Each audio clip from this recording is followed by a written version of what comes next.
தமிழ்நாடு பெயரையே பெருமையாய் கொண்ட இம்மண்ணின் மகத்துவத்தை போற்றி புகழ வார்த்தைகளில் மொழி, இனம், கலை, கலாச்சாரம், ஆன்மீகம், இலக்கியம், மத நல்லிணக்கம் மற்றும் விளையாட்டு போன்றும் முக்கிய காரணிகளின் எடுத்துக்காட்டாய் விளங்கும் இம்மாநிலத்தின் மைந்தர்கள் என்பதில் நாம் பெருமை கொண்டிருப்பதில் திகைப்பொன்றுமில்லை.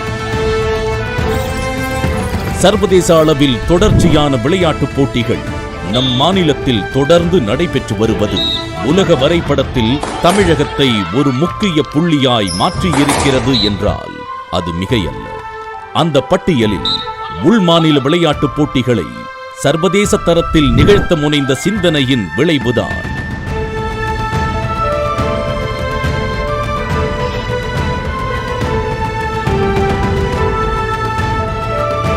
முதலமைச்சர் கோப்பை 2023.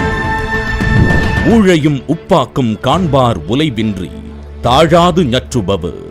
கடுமையான இடர்பாடுகளை சந்தித்தாலும் தன் முயற்சியிலேயே தோற்காதவர்க்கு விதியை வெல்லும் தகுதியுண்டு என்று கூறுகிறார் வள்ளுவர்.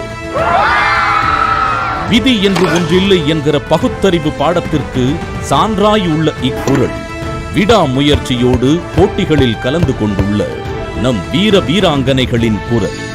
அவர்களுக்கு இக்குறள் அர்ப்பணம்.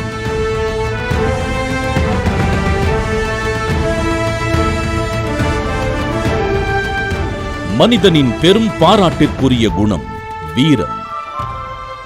வீரம் என்பது பகையை அழிப்பது மட்டுமல்ல, எவ்வித தடைகள் வந்தாலும் தளராமல் முன்னேறிச் சென்று வெல்வதேயாகும்.